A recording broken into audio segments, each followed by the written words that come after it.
Hey Dom, Hey Jenna, I'm I'm laughing it's because been my a head's week. spinning. It's been such a manic week. Like I listen, after 20 plus years working in news media, and I don't know, man, it feels even more manic than all the other manic storylines. And My head's spinning, Jenna. From exactly. all the news that's happening, TikTok, and then of course what's stuff that's going on in the California wildfires, the tragedies Yes. going on. There's just so much going on.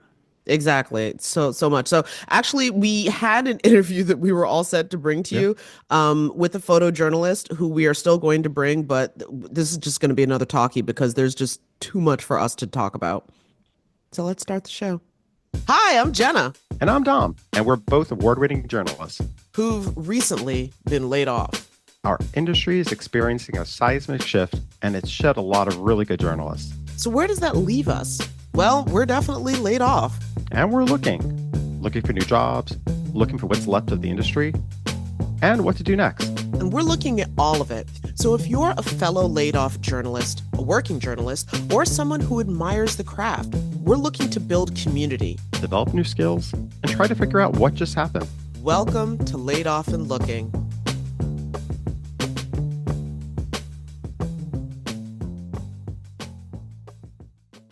Yeah, so basically, the way I view this whole TikTok ban thing is the government is coming in and shutting down a media outlet, and the public is outraged.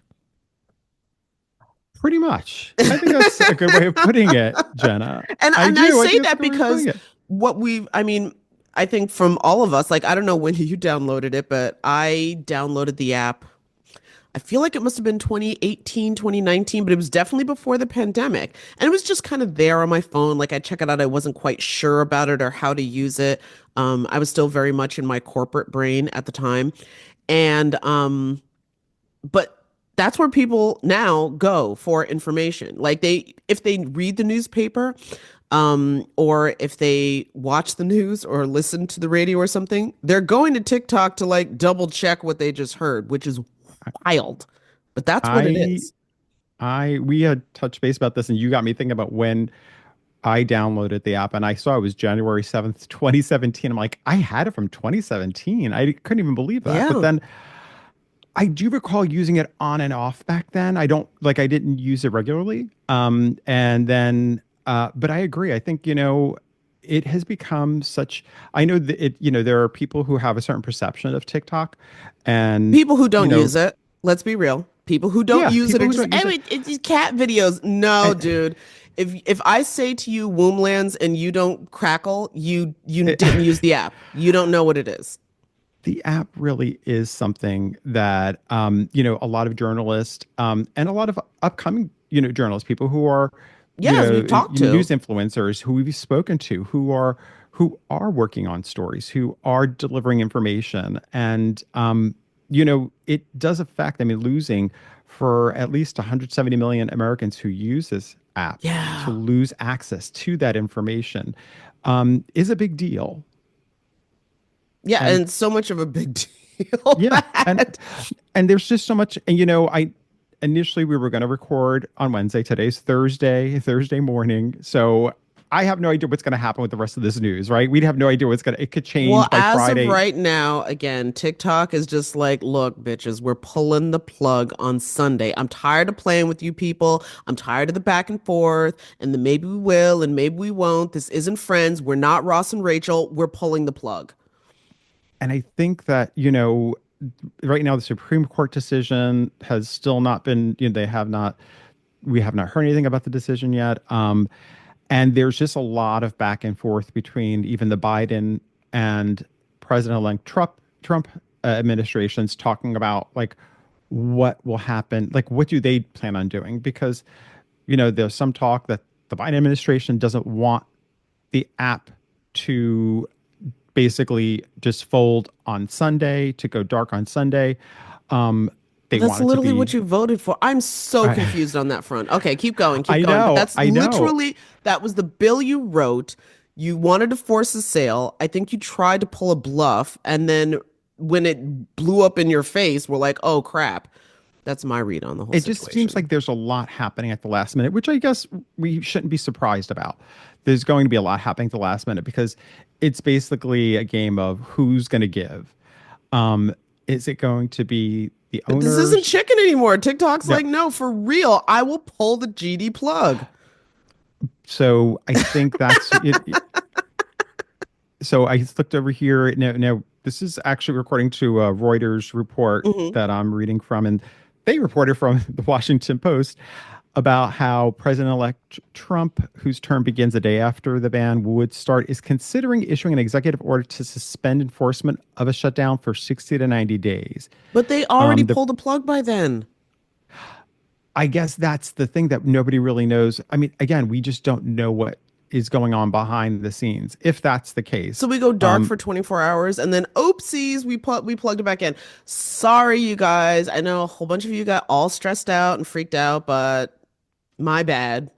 No hard feelings. um, and then you have uh, the there was an NBC report that said the Biden administration had been weighing options to keep the social media platform available to users beyond Sunday in a bid to defer decision to Donald Trump. So of course it's their kind of thing of we don't want this on our watch. This week we did have Senator Edward Markey, the Democrat from Massachusetts, who he had delivered remarks on the Senate floor this week about his I guess legislation to extend the TikTok Deadline Act, which would have given ByteDance up to an additional 270 270 days, days. yeah. Not quite a whole Um, year. right, but that Republican Senator Tom Cotton blocked the proposal. Hmm. There's just so much going on that is not happening, and there's just no, and I guess that's the thing. It's we're going to see. I know there's also this whole talk of like I guess TikTok said that it plans on keeping the employees it has here in the states. Oh, well, that's Um, good. that's that the report My that the God, employees will that's still have a like job. even their company is starting to sound better than most American companies. So it's just, but again, there's just such like uncertainty, and I just don't know if anybody has like any idea what's gonna Oh no, happen nobody next. has. Well, aside from most people have come to the conclusion that yes, the app will go dark on Sunday, on the 19th. Possibly, That's, possibly. I mean, that's right now, that's what we, because That's again, right. like people have just come out and like, no, we're gonna propose something, we're gonna try, but like it is Thursday, the 16th. Um, yeah.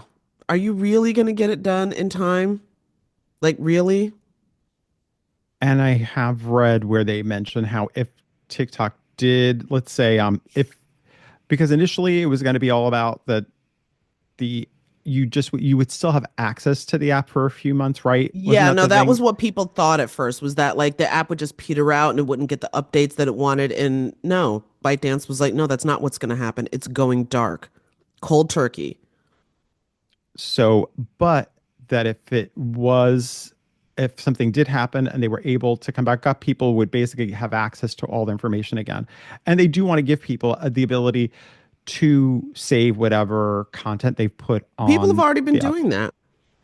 People have been saving their content, downloading all of their the videos they've been doing. The app offers a wonderful option so that when you post, you can automatically download whatever video it was that you already posted. So I had been doing that the whole time.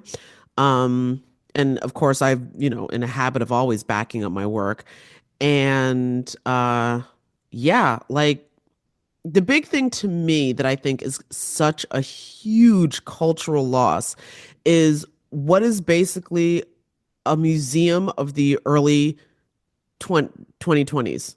I don't know how else to Hmm. describe it, but so much culturally, good, bad, and silly, uh, happened in this digital space for Americans. Like the way people began to connect with each other, began to see each other in ways that they hadn't before, and, realize that, like, oh, I never thought someone like you would actually Hmm. see the world or experience things in the same way that I do. And like we actually have a connection here, even though I had always thought that we would be on opposite sides of the fence. Hmm. And then of course with the creator fund, I mean, my God, there's been so many videos of people not only saying their goodbye to the app, but also talking about how this platform changed my life. And Hmm. those videos have been absolutely heartbreaking to watch. Because clearly for a lot of people it had, like people, like this app helped me pay off my house. I now have an agent. I have, like all of these things. Like I was just somebody working at a checkout counter. Never in a million years did I think that I could have a platform, and they were able to build that because of this. And all of that, all of the videos that people posted, all of the reaction videos that people posted, all of the duets that people posted, all of the like, I mean, one of the things that I think about, by the way, I have allergies. If anybody's listening, I'm not like crying, even though some of the videos were sad.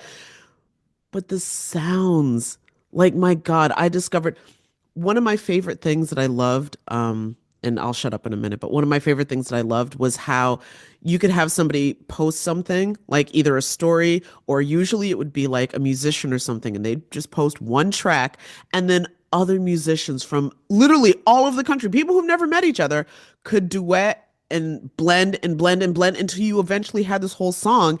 And as users, we were able to watch the evolution of what was just like one person's thing. I mean, it was, I just can't believe I just, and by the way, we could talk about why nobody buys national security. Like, nobody Yeah, yeah, believes that.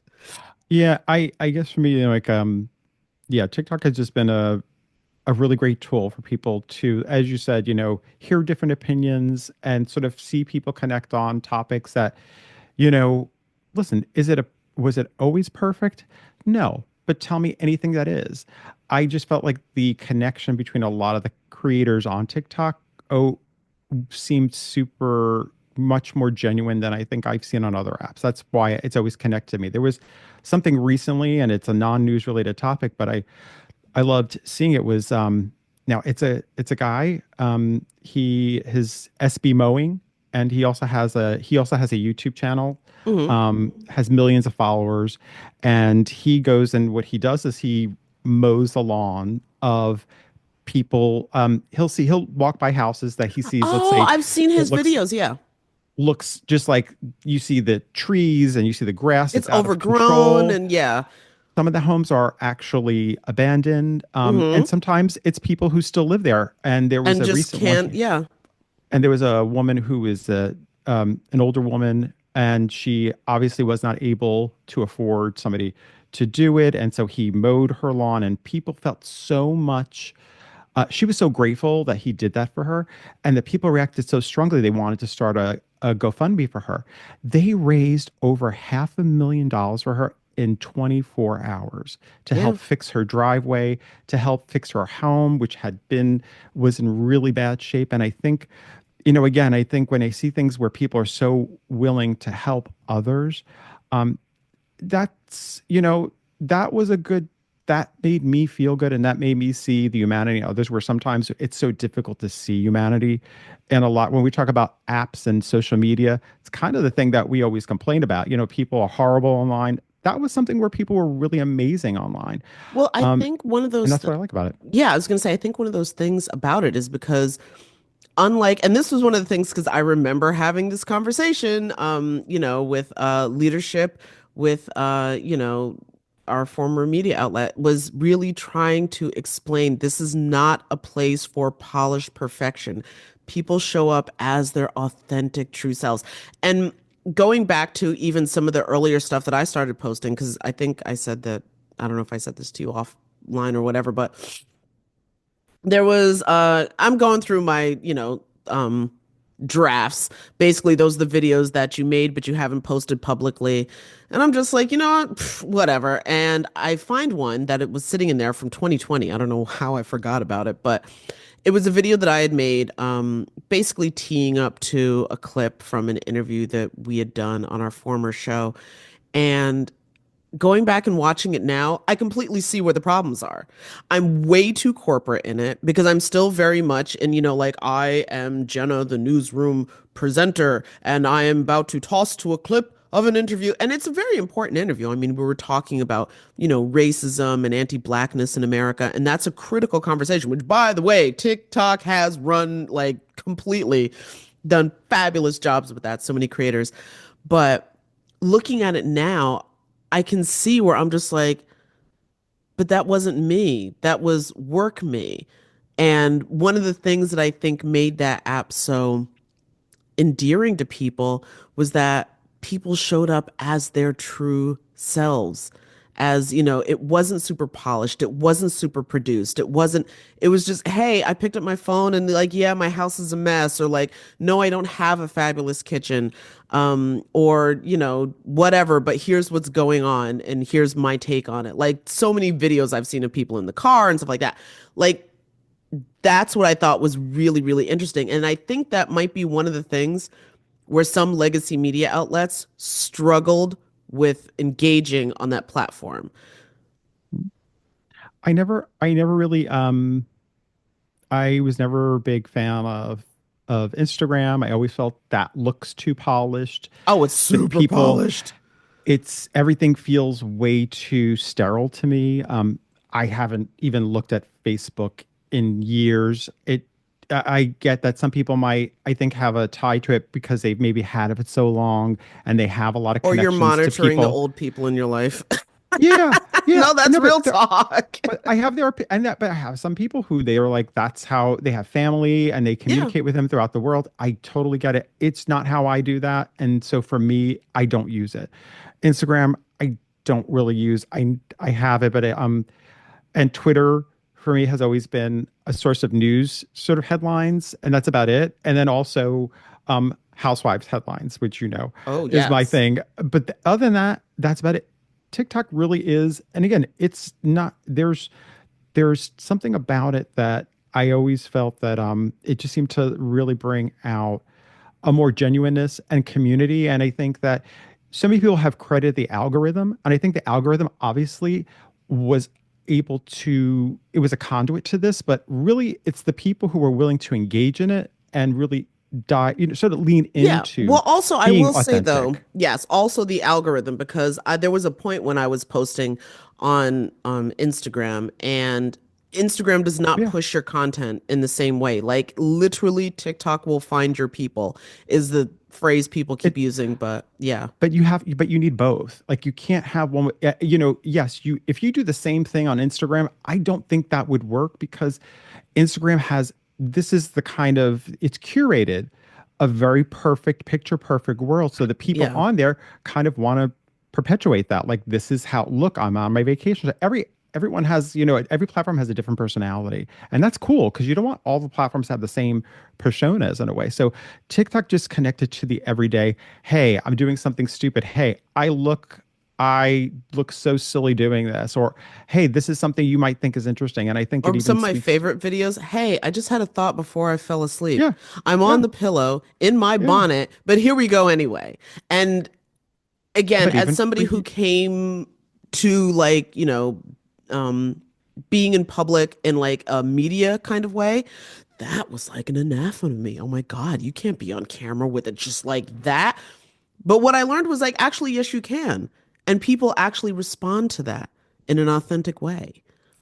that's why I'm curious to see where this all heads. I find it hard to believe it's going to disappear completely. I mean, I think I just do because there's too much money invested in it. There's too many people invested in it because you lose people who are on there who have made incomes for their, livelihoods. Oh, You yeah. have people have left their jobs. And I know that this is maybe a lesson for everybody to like, you can't rely on this, really, you can't rely on any platform I was in gonna be terms like, of wait making a money. second. We are living proof that you can't even rely on a traditional job. Like, No, no. I see people trying right now, people but for some people, TikTok has become so much part of their persona too that it's difficult to just you jump to Instagram or you jump on YouTube and it's going to you change a little bit. You have to in a way because you have to adapt to the community you're part of. So I kind of get that too. It's like you want to be real. You don't want to be so I get it. So it's listen, I just again I find it hard to believe it's going to I think that there might be a game of people trying to see who's going to give first. Well, people are going But to play that game up to the end. And I think that's why we're getting like, I mean, mhm. just right before we started recording, our wonderful researcher, Lori, who also worked with us at our former show, sent us literally two articles of like, incoming Yeah. President Trump is Yeah. going to try to save it, Yeah. and outgoing President Biden is going to try to save it. And I don't want this ban on my watch, is basically. Yeah. Yeah. And also, and the Supreme Court, if they come down with a decision, because I saw something where it was like, oh, they might decide by Sunday or it might be Monday. It's like, They don't work on who knows? Sunday. I don't know. That's what I think nobody I'm knows. pretty sure I read Monday, and I'm That's like, what, Monday's after the dark day. So what?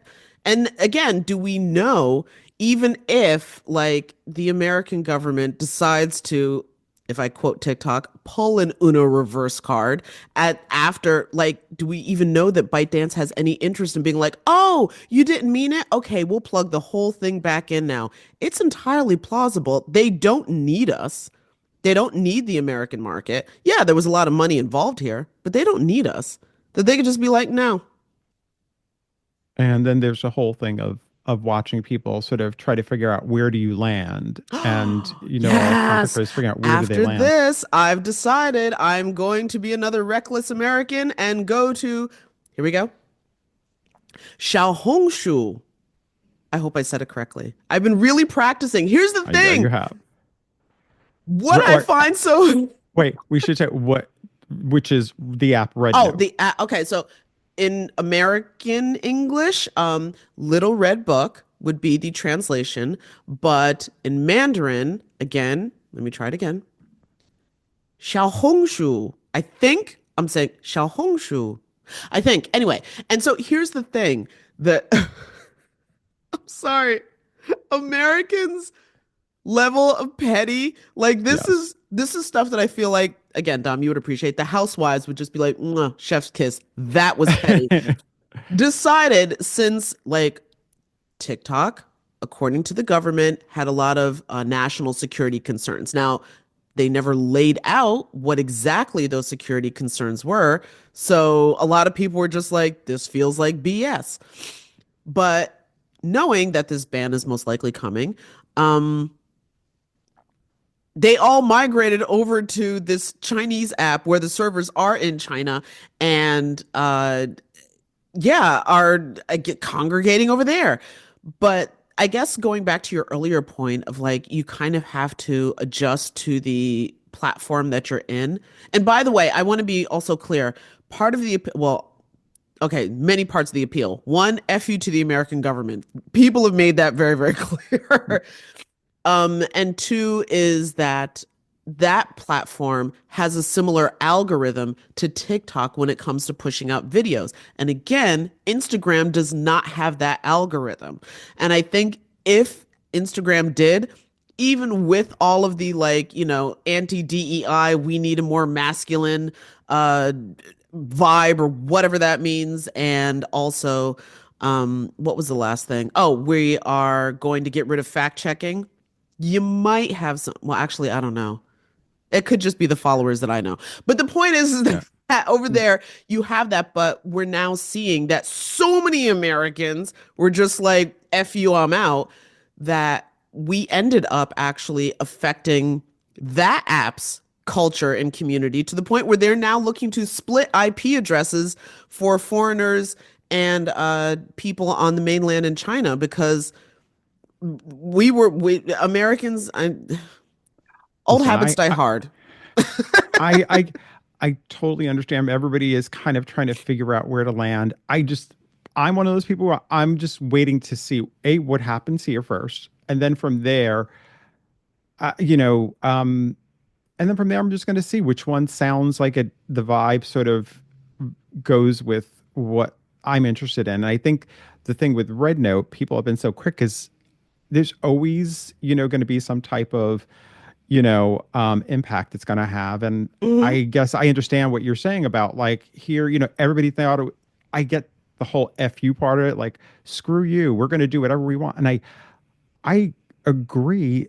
It's just a question of you can sometimes have this inadvertent effect on things too that you weren't prepared for. Well, we Um, have. yeah, I mean, I'm curious to see where it really all leads.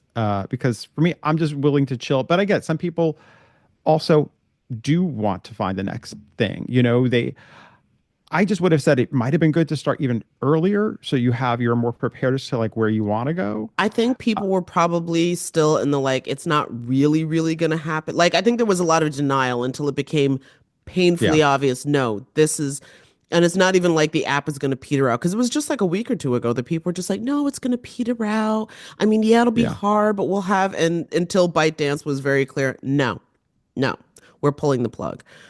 Um, in terms of inadvertent, impact, what I've been seeing now on social media is that for Chinese nationals living abroad, immigrants, children of immigrants, Chinese students in other countries, uh, Xiaohongshu was their connection to family, to culture, to mainland China, etc. And now, if the government, because it is an app, I believe run by the government, that part I could be a little fuzzy on, but with that in place, with the government now saying that we're going to separate mainland China IP addresses from external IP addresses, or at least the ones in the West, what we've unintentionally done is potentially cut off a lot of people from their access to their culture and their community because we wanted to throw up the middle finger to our government. So, yeah, that is something to seriously think about. What is the impact that we have when we react? Because everything does, there's an equal and opposite reaction for everything. yeah, yeah. I think that again, it's just I'm of the I'm pretty much like I'm curious to see where this goes, and then just sort of like let it play out, and then decide whatever that app is that best suits. I just know it doesn't feel like it's Instagram for me because I'm on there and it doesn't do I anything. mean, I know a lot of people You're like, on it so more than I yes, am.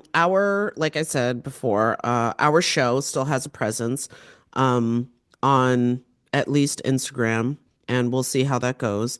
I personally have just First of all, I've never been a consistent poster anyway. I tend to post when I have something to say, and if I don't have anything to say, then what am I like? That's one of the things that's always made me suck at social media. But I will also say that part of it is also because I had grown, I don't know, maybe paranoid is a way to put it. Because as different social media platforms were coming online, and I remember working in newsrooms, and they were just like, we want to get more of our people online and engaging with these platforms and blah blah blah blah blah, but we're going to be monitoring what you say and don't say anything or do anything or whatever that goes against the organization's brand. Well, the only way to play that safe is just to not engage at all. And so that had kind of been my MO, was like, unless I was going to promote a story hey, I did a story, here it is. Like, I really did not take the time to learn how to engage on platforms. But now, since apparently F it all is the rule of the day, But I've downloaded Blue Sky, J Flynn NYS, for anybody who's wondering, and I have gotten much more comfortable with, posting there. And it's just like Twitter, except there's hardly any. I don't think I've come across a single bot, and also haven't met any white supremacists. So thumbs up that's there. okay. What I think is interesting is there's so many different options now. Oh, It's yes. fan base. There's, of course, there's just so many, there's Blue Sky, there's all these different apps, and then you Threads, which I know you're on too. And after a But that's a while, meta this is my app, though. It's yeah, gone but quiet on Threads too for me.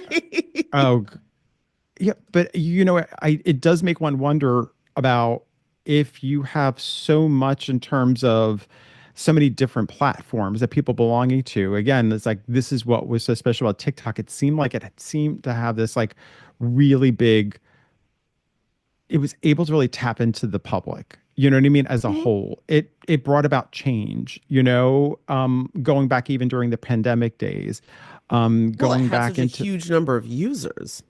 and so I am. This is where, because initially I think everybody saw it as this like dance, you know, silly dance app or people singing app, and it still Oh no, has I some of had that. people in our former organization who were just like, Jenna, I think that's inappropriate. We shouldn't be on TikTok. And I was But like, no, I think we're missing but out. but it's evolved into this like, you know, where people, again, the community helped it evolve and create something different. And I you know, I look at stuff even like where some of these apps, I wonder the ones that are like, you know, they're talking about even with Red Note, that more than likely, since it's a similar situation to what we have with TikTok, like what's going to prevent that from being banned too at some point? Like, you know, people, then you have to start thinking, where do you want to invest your time if where you're communicating on ends up getting shut down? Because then that just starts this whole process all over again. Like people don't want to just keep investing and putting all their time and effort into something if it has the ability of just disappearing. Um, Well, I think I'm that's going to be one of the lessons that comes out of this point in history because the bottom line is, listen, social media is how we communicate Yeah. now. It just is. Yet none of it is regulated like it's a utility at all. So you do have the chance of like, oh, it got shut down. Oh, it got shut down. Oh, it got shut down. But at the same time, that's where people are communicating. So if you want to I mean, again, this podcast, we're on YouTube because that's one of the platforms where people are communicating and engaging. It's I think it's a shitty game, honestly. I think it sucks in a lot of ways because it creates this level of you know, jumping around or whatever, but it is what it is. But Yeah. anyway, it's one of the many things, and I would just want to end this by saying that watching again or reading how legacy media or traditional media is trying to keep up with such a fast moving story that is very much happening online um, has been, some people are kind of behind the eight ball, and you can tell in the way that they talk about the platform because this is very much TikTok is circa right now, it still is, not was yet, very much a space where it's very clear if you have engaged or not. And if you have not engaged, you do not know what you're talking about. That was true in the Supreme Court hearing, in the oral arguments. That's been true in the congressional hearings and arguments. Most of the people making decisions around this or talking about it, it's obvious you've never been there. Anyway, but there's other Well, huge things going on. just because I do want to, when you mentioned the Supreme Court, that is something that's really important to say. What you just mentioned right there was how you have a lot of people who aren't familiar with technology in that way. And I'm not purporting to be this technology guru. I am not. I do not. But I understand the importance of it. And I think there are some people who still hold on to certain, they're not that well adept and therefore don't understand it and Because therefore they're feel still very thinking of it as like a silly little aside thing. And exactly. do not understand. No, this is so much bigger than that, There's so much more to it than that. And I think that's the thing is you have people who have no tie to it, have their, you know, have their own way of doing their business and but are in the they're position living of making decisions. and therefore they're making decisions on something they have no Exactly. no hands in the game. And so anyway, but you're right, there are other another really huge story Yeah. that's been going for this past week since last week. And that's with, of course, the California wildfires, which is that story is just devastating to watch, Jenna. I mean, Okay. And we will get into this, but I just want to say for myself, while I am a New Yorker through and through, go Knicks, my entire maternal family is from not just the Gulf Coast, but specifically New Orleans. And so I remember so viscerally what I watched my family go through after Hurricane hmm Katrina. And this whole situation is giving big Katrina vibes to me, at hmm least. But hmm anyway, yeah, no, it really is. And I think it's the devastation that we've seen of communities wiped out. I mean, I know that the two biggest fires that have been going on since last Tuesday, and it was the Pacific Palisades fire and the Eaton fire, and so far the death toll has risen to 25. Um, and they say more than 12,000 structures are estimated to have been damaged or destroyed. At least 23 people have been reported missing. And again, these numbers are fluctuating. They are Yeah. probably more, and they're changing. But and then they're saying AccuWeather gave an estimate of more than $250 billion in damages and Hmm. economic loss from the wildfires. These numbers are just astronomical. They're Um, mind-boggling. and I and it's devastating to see what's happening to the people, and you don't really know. I know there's a lot of question marks as to like also the people who've been affected by it. Where do people move? Um, where do they go? And how do communities change? Um, I think that's to me what's been so, it really has been heartbreaking to see. But on top of that, too, there's been, a lot of talk over the past few days of misinformation and disinformation. And I know that, California Governor Gavin Newsom launched a California Fire Facts page on his website where he's responding directly to like online claims of like, fake images, videos of old images or videos being, presented as new, or they're or used to like misconstrue a situation. Well, Now that there have would been be some. one of the problems when a social media company decides we're not doing fact checking anymore. We're going to just do community notes. And I think that's where, but that even existed even before. That's the thing too. Like, you have like, this is still going, this is happening now with all of that still in place. And, you're looking at things like AI images, like some of these things that are out there. And now we went to, there's PolitiFact, Reuters, Hmm. AP, they have fact checking pages, Snopes. and Snopes, and they pretty much will do use like here's a rumor, here's the fact. Is it fact or fiction, or is it real or fake?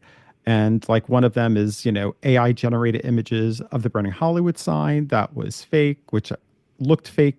But some people, when that's online, you sometimes question things. You start saying, "Wait a minute, oh my God, is that happening?" And that's all you Well, need. And because people, that is an image that's going to get a big emotional reaction. there And if you're was reacting emotionally, that can cloud your critical thinking very easily. there's also images that were being misconstrued or misused. This was in PolitiFact. It was a January 9th Instagram post, referring to the Los Angeles Fire Department, and it was the LAFD are using women's handbags to hold water to put out fires. What? I cannot, I just, what, like, oh my And God. they basically posted like here's what some other sites posted, and they used Snopes as a resource, and it said the fire department said in an email that the firefighters are not using handbags. Our The firefighters, and this fact is that a you quote, have to clarify that, I just find offensive on they behalf of firefighters. Like, while you, this is going on, because I'm not saying that it's people this aren't putting that out there. I'm just saying that, like, that is super dumb. I'm sorry, that one's dumb. our firefighters are resilient and will continue to adapt to various situations. They're using collapsible water buckets to put out trash bin fire, not bags. Because when you look at the video, it's a collapsible like bucket, but people were referring to it as because they want to, again, there are I people out know, there but who, yeah, there's people out there who just want to sow chaos, and I get that, yep. and whatever. But like, okay.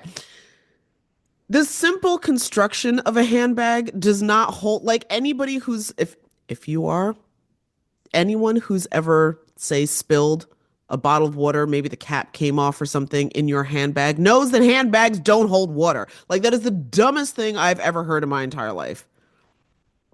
But again, there are people who just want to sow chaos. There's Well, a yeah. another example's old footage that was presented like as happening now. There was a viral video showing a man rescuing a rabbit from the Ventura County wildfire in 2017, and they basically recirculated that, with the captions that it was happening now. That was fact checked to be an old video.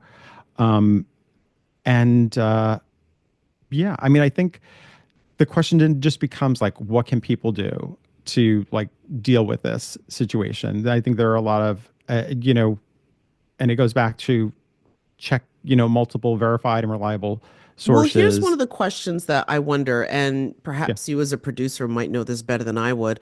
But because a lot of this, like this back and forth, like this is right, no, that's wrong, or whatever, or the websites that you're talking about, all of that stuff is online. How does a traditional newsroom, for example, like since we both came from broadcast, if you got a 6 o'clock newscast or something, can you really react with this back and forth volley that's happening like so quickly and keep the public as up to date and informed as they would if they were, I don't know, on TikTok or on Blue Sky or something like that? It's very different with the newsroom because you have multiple people who can fact check stories. Um, Mmm, certain fact situations, checkers. they're, it's like having, but in terms of anybody who's for us as of now, right now, we have to sometimes when we're online consuming content, for me, my thing is always jumping to looking at multiple sources before I Oh, yeah. react to a story. Mm-hmm. I like to see, okay, how many outlets say the same information?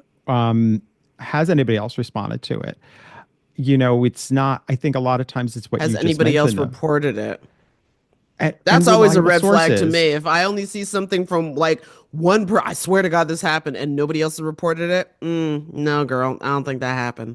And we've all fallen prey to the situation sometimes where I've done this with friends. Well, like, oh my goodness, I just saw this crazy story and I'll pass it along. And then afterwards, look back at myself afterwards, look back on it and say, oh, wait a minute. I don't know that outlet.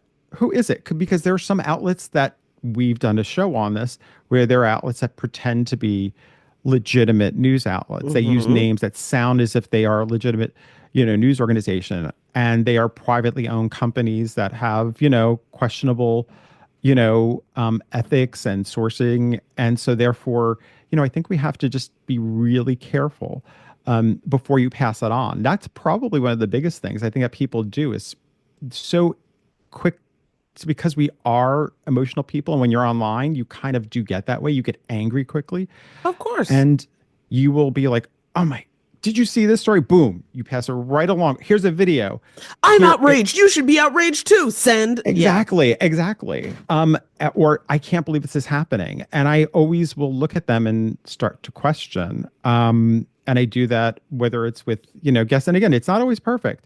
We're human beings. We make mistakes sometimes, Oh, of course. but Nothing bursts my bubble more than me seeing a story and maybe like reading the headline, reading the blurb, but being so triggered that I want to send it to somebody. And then that person, the person who I'm thinking of actually is a journalism teacher in a high school, will send me back a line or two from the story being like, did you read the article? Because this is what the article says. And I'm like, oh, yeah, oh, my yes, bad. that's happened. Like that's Shut happened. up. It's happened to all of us. And I think Yeah.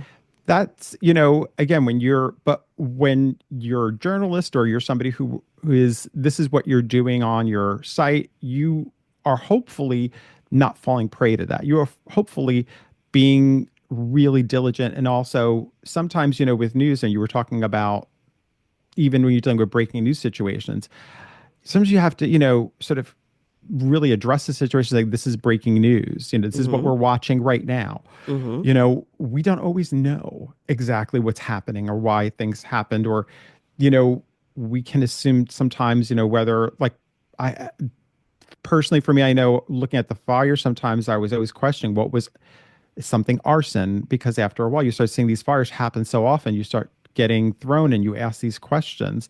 But you don't throw that information out there until you have facts to back it up. And what I'm hoping is between investigators and other journalists out there that they get to the bottom of those facts. Sometimes we want information so fast, people want that they will just start creating their, they just start going with it. Creating And their own that's narrative. I dangerous. mean, and unfortunately, okay, so here comes another question then, because some of the news channels have had on people who, again, are already in an emotional state. Like, I'll be Hmm. perfectly frank. I didn't watch it, but I saw a clip of Mel Gibson on Fox News, and Hmm. I believe his house was one of the ones that burned down. So first of all, I cannot fathom, even if you have millions and millions and millions of dollars, still the place, the domicile that you called home, that housed, like, because everybody, I don't care who you are, you have priceless things in your home, things that, yes, they are inanimate objects, but there is some sort of an emotional connection to them that makes them irreplaceable. And now, boom, they're all gone. So that's going to throw anybody's head for a loop. And I get that. But, he's sitting there kind of with his arms crossed and on a live broadcast and being like, I don't know, this feels like a land grab. Maybe somebody's just setting these fires so that they can, which was one of the theories that I heard come after the Lahaina fire from August of 23, I believe. My God. And that, of course, was in Hawaii. But, like, if you're on a broadcast and you're talking to a guest and they start in with stuff that is completely unverifiable, unlike, none of these are facts, these are just your random thoughts, whatever.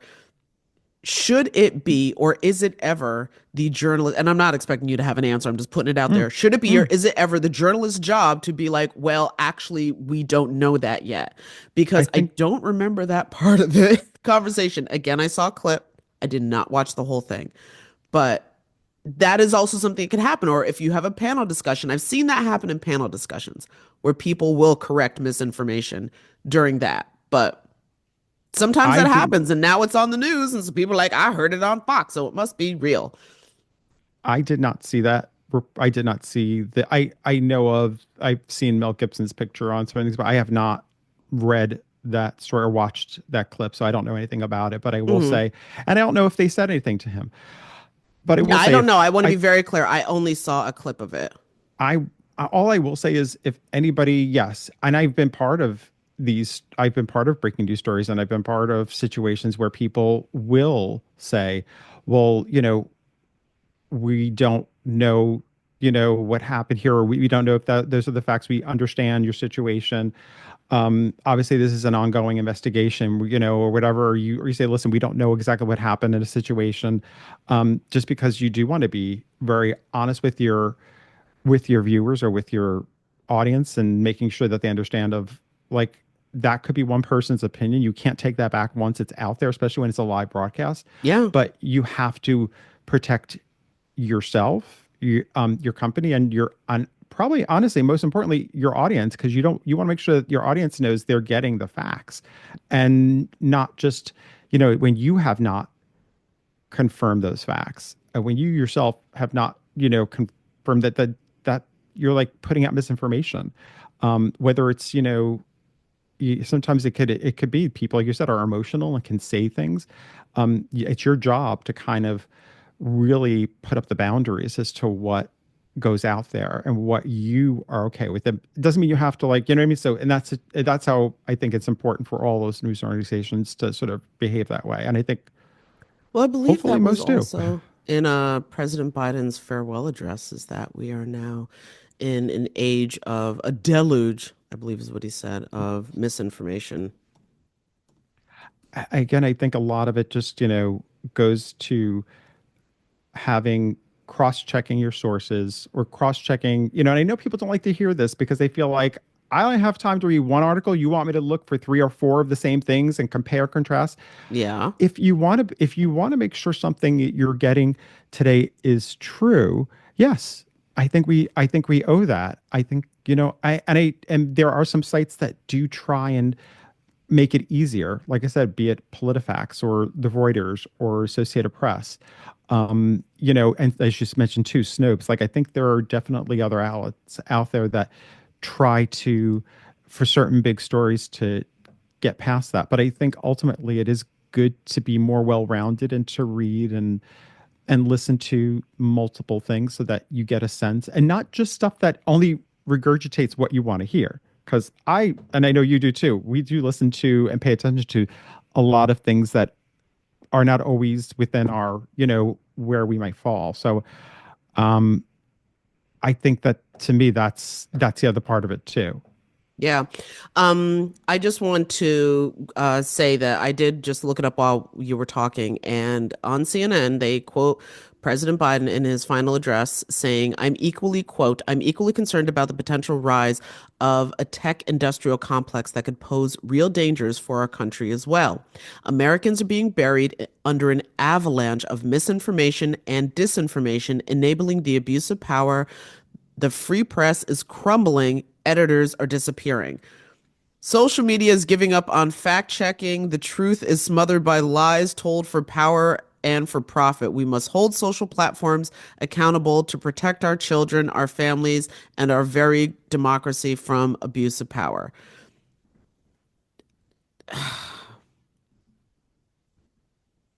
I mean, it's a great point, but I'm kind of like, that's kind of what folks was doing on TikTok. Whatever. Yeah. No, That's but I kind of think what was happening over there. it's a really I And don't there know, like was, I in all said, fairness, there was a lot of disinformation too. But yes, yeah. there was a lot of fact checking that was going on and people calling each other out and blah blah blah. Blah. Anyway, Well, like I said, I think hopefully this is going to be we've talked about this topic before. It's an ongoing discussion. It's not going, and it will continue because I don't think it's so easily solvable. But I no. hope that if there's anything, especially like with these fires, there are lots of different ways for people to check those. Again, if something makes you feel have an extreme emotional reaction to it. Just that's to me, sometimes you just have to just really think about it before you share it or before you fully own it and start believing it. Mm-hmm. Um, Seeing the devastation is one thing, you know, you know, and but kind of hearing certain stories that are not verified or that are happening live, we just need to double check. And yeah, which and again, the journalists are the ones who are out there who are out in these fires and doing their jobs and trying to get that information out to us. Which, by the way, Kudos to them. bravo to local media, which Amazing is job. bearing the brunt of the Amazing job. crumbling journalism, as President Biden pointed out. Local media is bearing the brunt of that, and the local media journalists who are in the LA County area.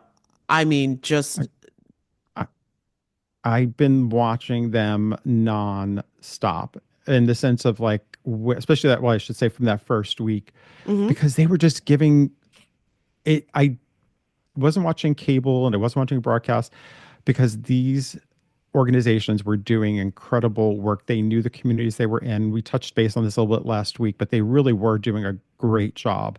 And there was someone actually on TikTok who popped up on my feed, Ashley Sharp, and she is a CBS Sacramento reporter and anchor. Mhm. And she traveled to the wildfires and she was covering it for her station. And she was out there doing her reports. And what she ended up doing was, since she has her own TikTok account, she started asking, if there was anything that people could do, that she could do anything for any people. Mhm. And she made a few videos.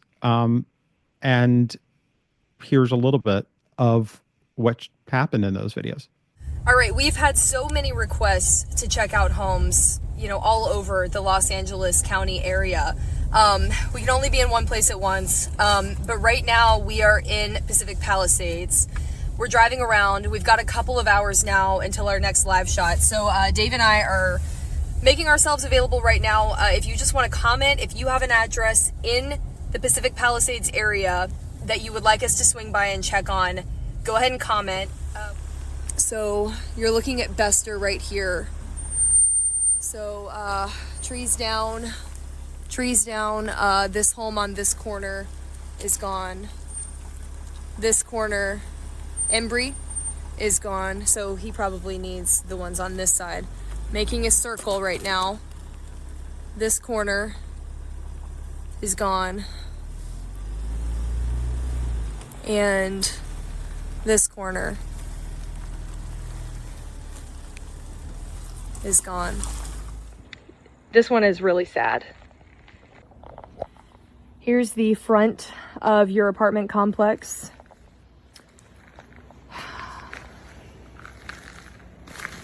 Yeah. I'm so sorry. Look at all this. I mean,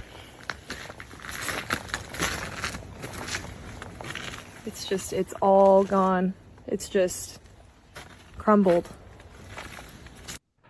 So yeah, so Ashley did this amazing job, and I think I saw a number of videos too where she was really emotional because people were really commending her for the great work she was doing. Because a lot of this was happening in her off hours, and she felt that need to go to their homes, to people's homes, to find out whether or not that home was still standing. What happened to people's neighborhoods? Since many of the people were not allowed back in those areas, and she was able to be there, and if she could help out, she felt like that's the least I could do, is to go here for you, let you see what's going on, and it really helped. It helped a lot of people. I know some, responded back, sending TikTok saying thank you. I had no idea, the fact that I now know what happened at least gives me some, ability to start moving forward, to know what's happened to my home. I think she's done an incredible job, and she's very emotional. I know yesterday I saw How that could you not be? I think that's why it's like I felt like many people who are journalists who are in that situation are doing whatever they can. I mean, she found a way of doing this, working with her audience on TikTok. And I think she said she went from like a 2,000 followers to all of a sudden she had, I don't even know if she broke 100,000, but I know it was incredible watching the impact she was having on this community Yeah. of people and being able to give back in some form.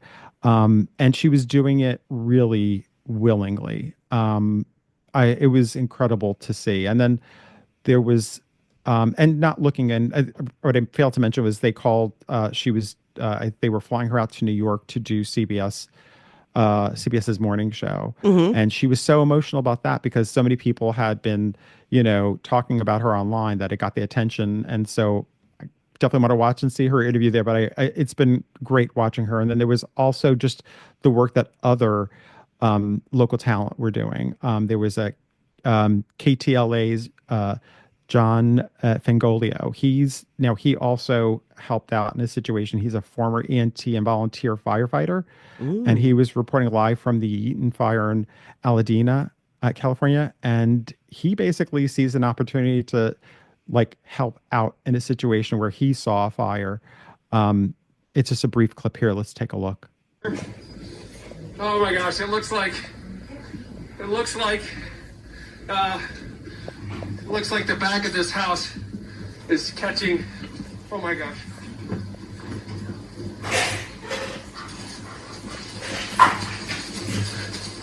The back of this house is on fire. Oh geez. Again, this is one of those situations where I know they said being the fact that he was a volunteer firefighter, that he was actually able to pick up the hose and try to put out the fire on top of the roof. Or I think I give so much credit for people being able to again be in a situation where he was actually they had to react. And then there was also a story, Jenna, about KNBC reporter who I did not get the name of, but this happened, I think, on the January 7th, which was the first day or first evening. There was an NBC reporter who stepped in to help a resident evacuate his home. The resident was on his bicycle, and he did what he could to help him. Let's take a look at this clip too. Is this your house? Yeah. Which is your house? Yeah, this is our house. Backyard's on fire. I'm out of here. Oh my gosh. So what happened? Is there anything we can do to help you, sir? You can take these paintings, I guess. I can't ride with these. Listen, I'll take them for you. I work at NBC. Thank you. I'll make sure you get them. But we've got these. We've got these from you. You come and find them for me at NBC. So now I don't know what the update happened here, but the fact that I know he was grabbing, the reporter grabbed his paintings and was trying to help him. Yeah. In that situation, try to help out. That goes back to the priceless stuff that people just lost. And him being again, having reporters who are just willing to I think people forget too, like when you're there, you are still like it's Oh, you're difficult. very much still human. I mean, as I'm listening to all of this and, just from my own experience, I'm remembering I was a very, like, literally the beginning of my career, but I was a production assistant. But I'm remembering 9/11. I Hmm. cannot begin to tell you how many reporters, like, we were getting stories where, like, a reporter would call in to file their story. I was working for a radio station at the time, but would call in to, like, file their story.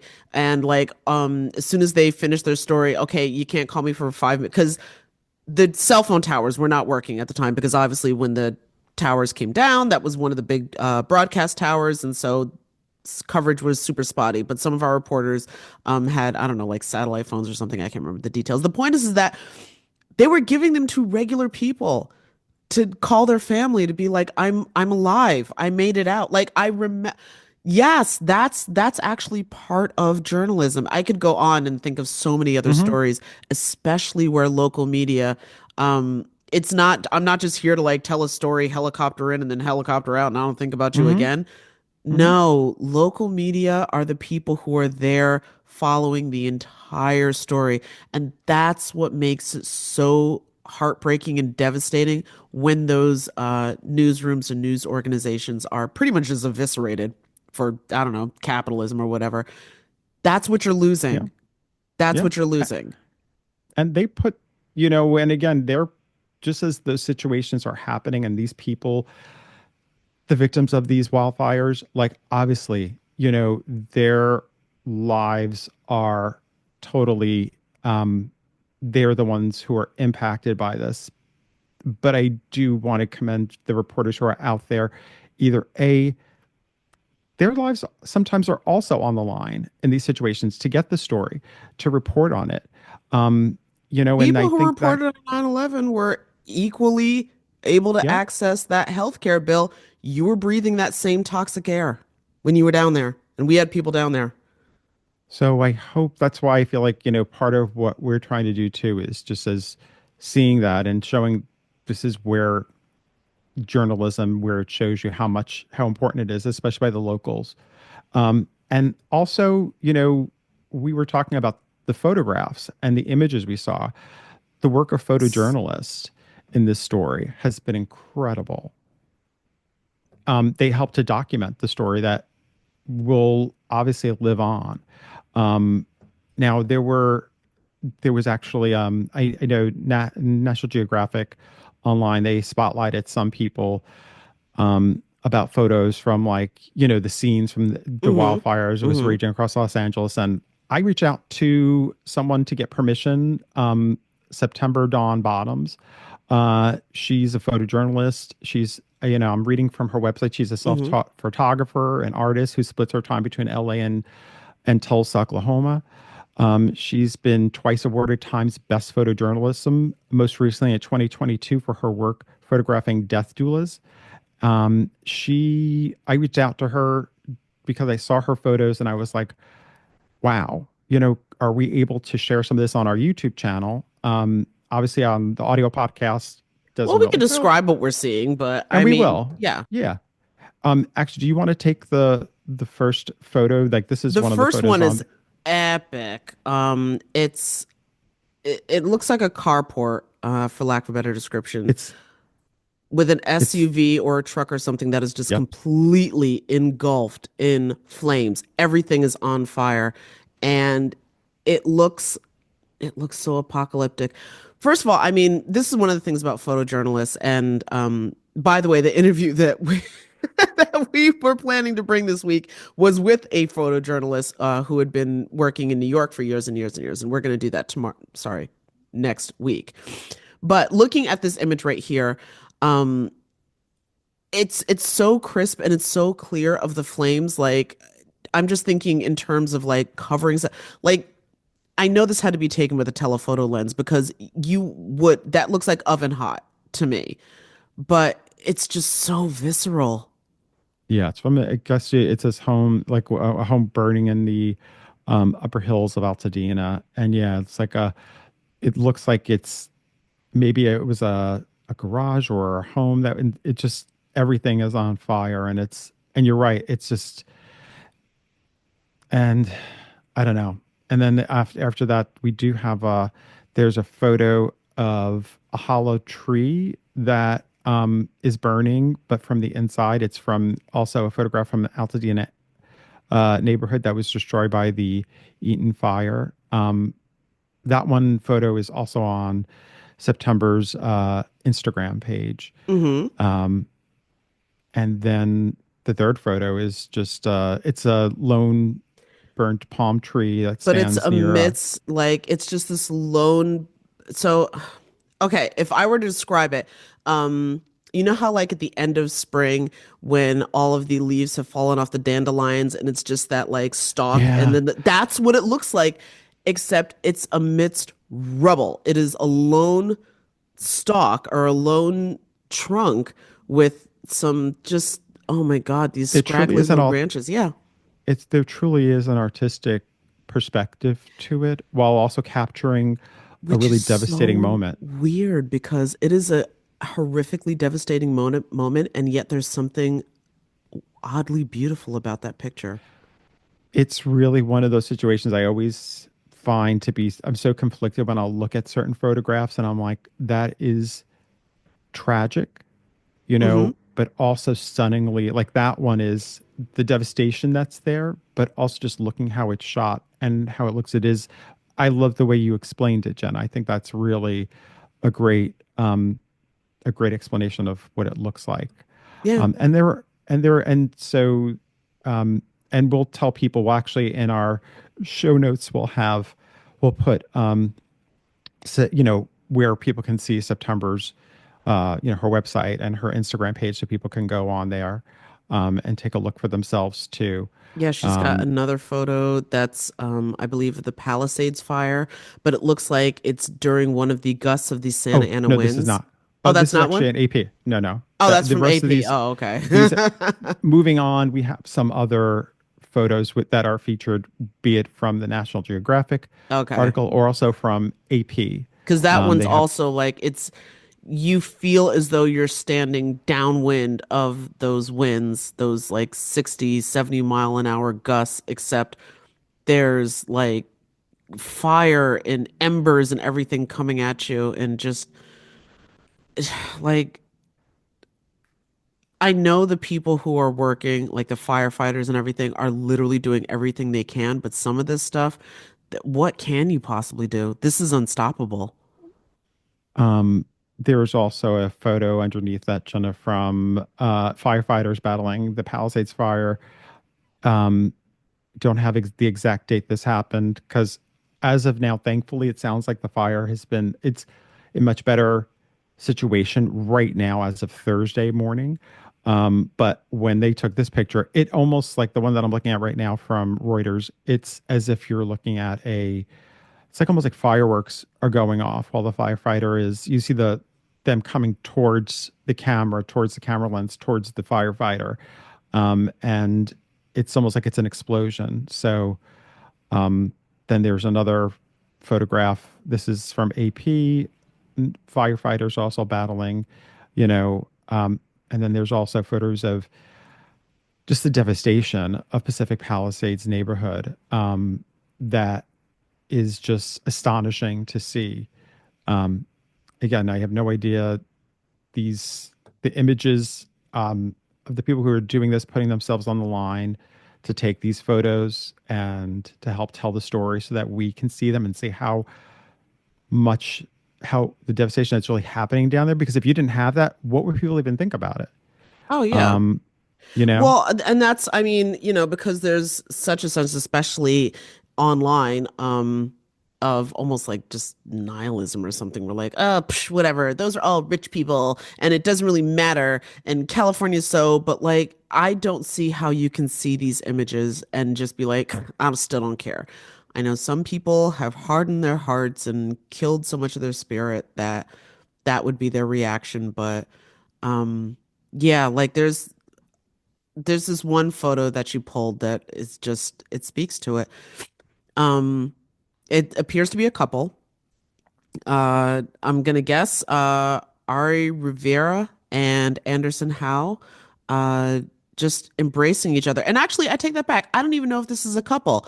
These could just be neighbors or something, because that was one of the Right. things that I learned from my cousins post Katrina, is that the devastation is so pervasive. Like, again, it's bad enough when you lose your home and you lose all the stuff in your home, etc. Um, but also when you lose the community that your home is, that is like another trauma. And I remember one of my cousins, Michelle, talking about how, in the months afterwards, you could be, just minding your business, going to get Mhm. more stuff for your house, and end up bump into a complete stranger and end up boohooing in the parking lot Mhm. together, because there's now a collective trauma that everyone has experienced. And, for LA, I mean, first of all, we've been hearing stories about how the city was already starting to struggle because after the strikes, a lot of work hasn't come back Mhm. the way it used to be. So a Mhm. lot of people were already on the edge in terms of like, Mhm. my income suddenly dropped off or just ended. And hashtag total empathy to people whose income just ended. I totally get that now. And but then you add this on top of it, like whatever the city looks like after this devastation, it's going to be like one of those demarcations or something. Like, Mhm. again, going back to New York, there's New York pre 9/11 and New York post 9/11. And Mhm. this is that for LA, where it's just, Yep. there's a lot of things that are going to change. I hope that lessons were learned from past like devastation events, so that it's not as non-equitable, uneven, all those other things. I heard somebody use the phrase disaster economy. For some people, this is now a great investment opportunity. But yeah, like it's just it's such yeah, and you just end up with like a city with PTSD, that Yep. unfortunately, the way that we handle mental health in this country, I mean, at least now we acknowledge mental health is a thing, but I don't really think we've learned how to give people the grace and space to process, because get back to normal is always the order of the day. I think that, there's hope that the communities will return, but it's just like, how will they change? Obviously, many of these people are not the people who live in these neighborhoods are will have to move on in some other form. Like they Some will people need aren't to go coming live back. because it's yeah, I mean, and that's going to change. But I'm I again go back to like being able to be able to live in a time where we're able to see the story unfold the way it has, to be part of it, to know, understand how it's changing. I think I give so much credit to the reporters out there, the local journalists covering it, the national journalists there, also trying to cover and give the respect to the people there, the photojournalists who are out there, and then also, and without question, we always give so much respect to other first responders. I do believe there have been many journalists who are first responders in these situations. I know we've got Journalists are discussions, first responders, full stop. and so you look at what happened, and with the firefighters, that you know, people who are doing the water dumps in these, and it's just all of these, everybody together, the medical field, everyone sort of gathering together to really help in this situation. Yeah. Um, and I think that hopefully it's getting the story out there of what's really happened to so many and the long impact it's going to have. Well, yes, that's going to be the question is, again, what happens when the glare of the cameras leave? Mm-hmm. That's been brought up. I know that that's something that, the people in, say, Asheville, North Carolina have had, because Mm-hmm. remember they had a Mm-hmm. hurricane and like Mm-hmm. this place was supposed to be climate change proof. And so, but the glare of the media eventually went away. Same thing happened in Lahaina. Uh, LA being it's not the news media center that New York City is. So, but it is a media center. So Mm-hmm. I'm not sure if they're going to suffer the same sort of just like, well, out of sight, out of mind, Mm-hmm. that other places in the country would. Um, but again, there are news outlets that don't leave the story, and that's your local news. And I mean, I've said it a zillion times. I'll keep saying it. That's the reason why when local news outlets shutter, lay off mass amounts of people, this is why it's so devastating. This is what the community is losing. And we'll, of course, as with last week, in our show notes, we included like how an article of where people can give to or how they can help. Of course, We'll of include that. course. We'll include that in our show notes for this week too. So if people are interested, check out the show notes, so you can you can see how they can, if there's any way you can, because we're all in different situations. But if there's a way you can, there's plenty of options out there. Well, on that note, Dom, I don't know what you're going to do with the rest of your day, but I am going to download Xiaohongshu and see what's going on Looking over for it. there, because who knows what the rest of this week is going to bring into next week. And honestly, curiosity is really just killing me at this point. I don't know if I'm going to Well, stay. I don't know what the deal is, but at this point, I now I need to see. I need to see what's going on. well, So I'll report back. I look forward to that. All right, Jenna. Have Bye, a good one Dom. next week. Bye, everyone. Laid Off and Looking is an independent podcast conceived of and created by Jenna Flanagan and Dominic Camia. Music provided by Jay Cowett, research by Lori Ruthenbucker. Reach out to us anytime at laidofandlookingpod@gmail.com. New episodes drop every Friday at noon.